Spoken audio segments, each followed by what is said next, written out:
So guys 11th standard के बच्चों के लिए वीडियो मोस्ट इंपॉर्टेंट वीडियो होने वाला है, क्योंकि इसके अंदर गाइस हम बहुत सारी चीजें बात करने वाले हैं। पहली बात तो हम ये करने वाले हैं कि कौन से चैप्टर 12th के लिए इंपॉर्टेंट है, फिर इसके बाद सीईटी के लिए अगर आगे जाके आपको सीईटी देना, जेई देना, नीट देना, वो सभी चीजें मैं आपसे पूछूंगा।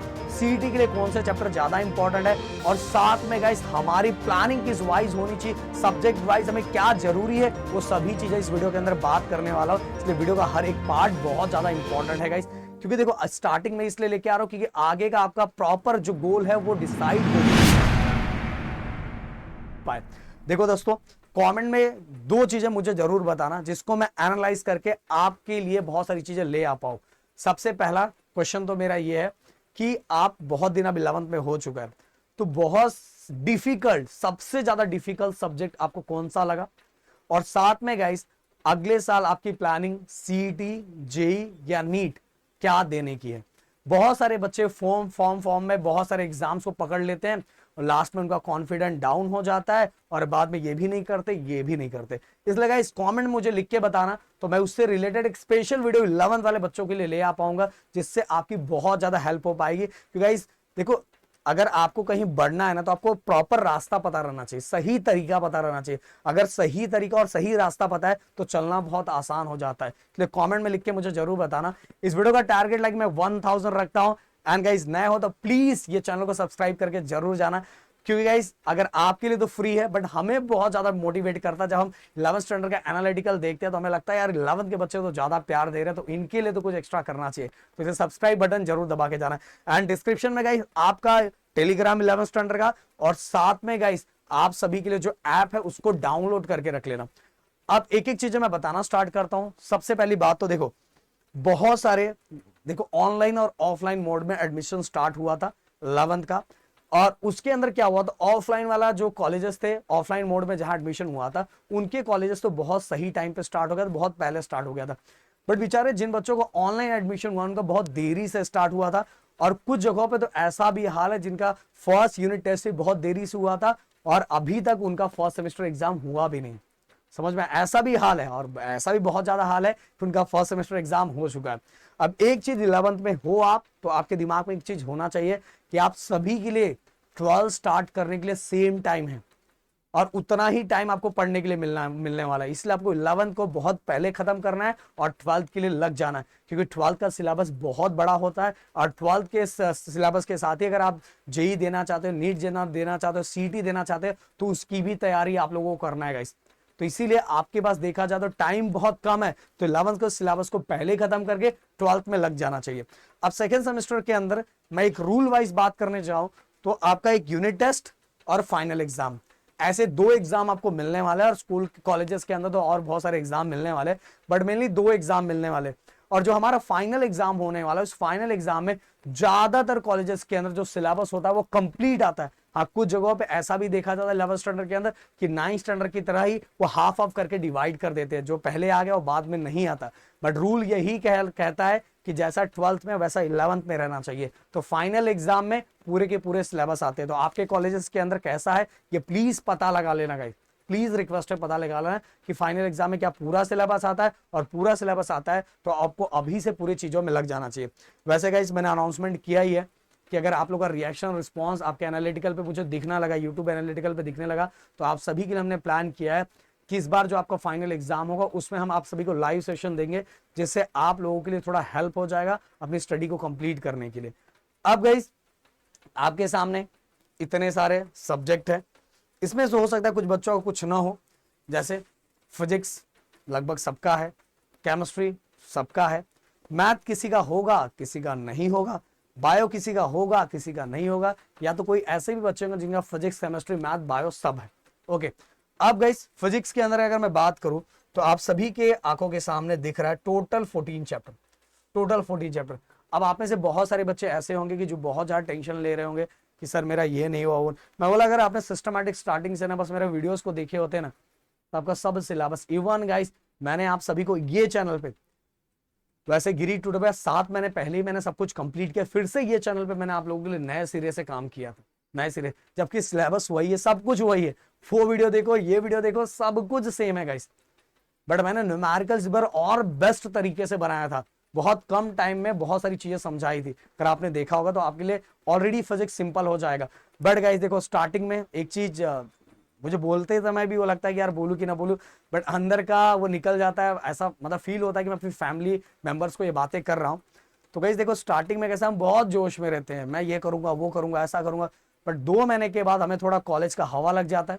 कॉलेज का हवा लगने के बाद जो मेरा गोल था ना, जो मैं सोच के आया था कि मैं ये करूंगा वो करूंगा, वो बिल्कुल पूरी तरह से भूल जाता हूँ।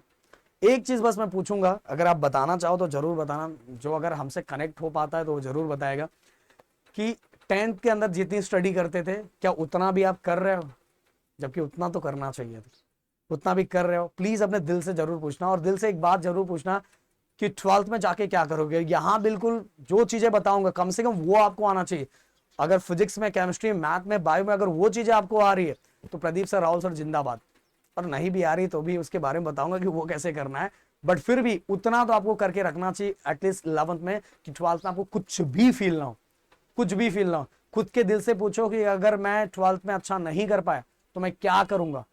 क्योंकि 12th में अगर आपका परसेंट नहीं आया तो भाई परसेंट के बेस पे आपको कॉलेज मिलता है, ग्रुपिंग क्राइटेरिया होता है।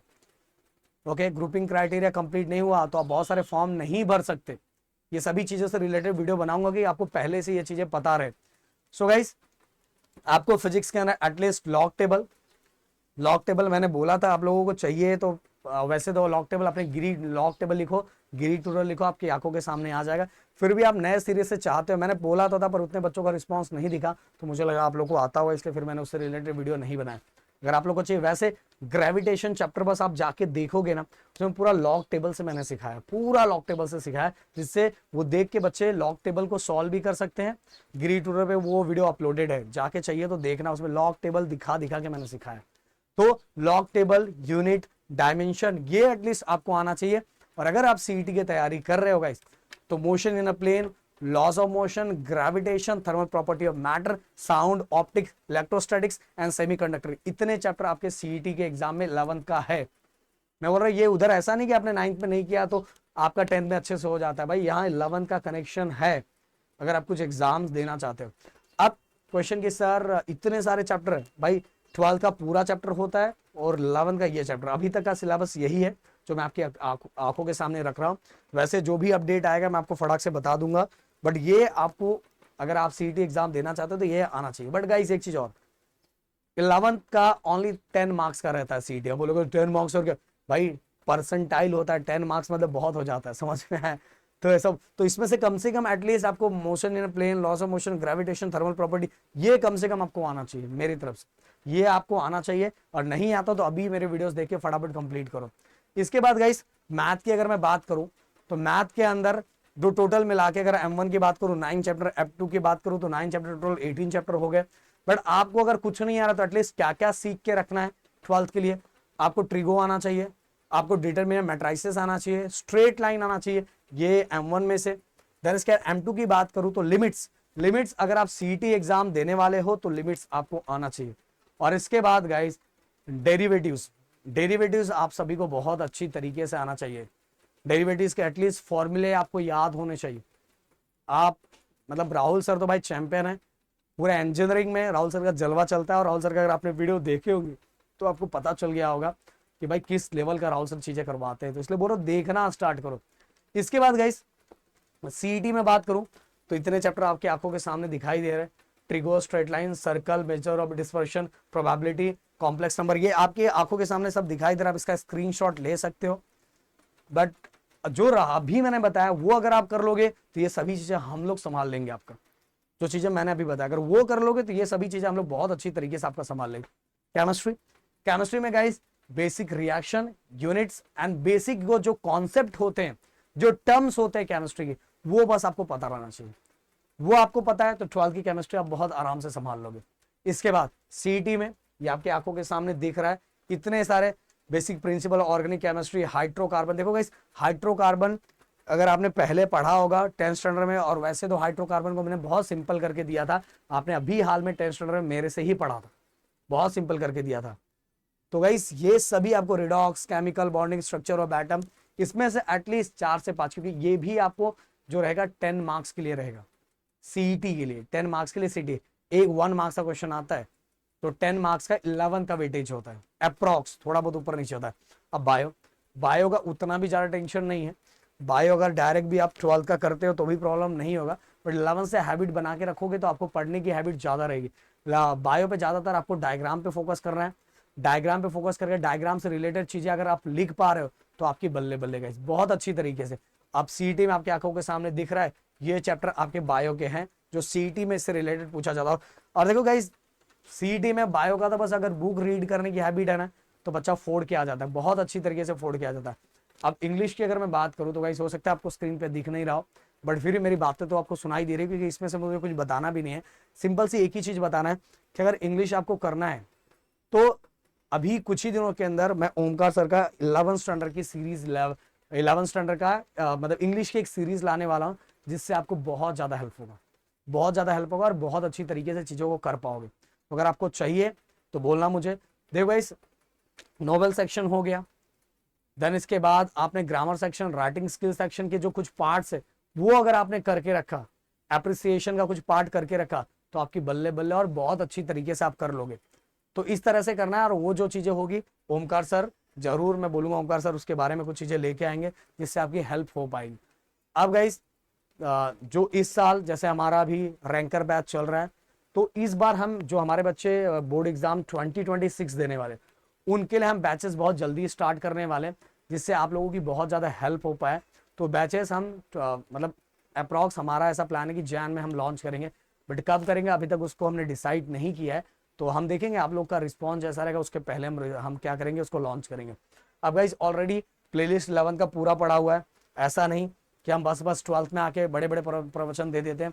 हमको आपको 11 हमने आपको 10th में भी पढ़ाया है, 9th में भी पढ़ाया है, 11th में भी खुद ही पढ़ा रहे हैं और 12th में भी पढ़ाएंगे, आगे इंजीनियरिंग में भी हम ही पढ़ाएंगे अगर आप जाने वाले हो। उससे मेडिकल के लिए हम करेंगे कुछ, उस फील्ड से हम तो है नहीं, बट हम देखेंगे कि उस फील्ड में भी आगे हम कुछ चैंपियन को ला पाए, हमारे जैसे कुछ लोगों को ला पाए तो हम जरूर जोड़ेंगे।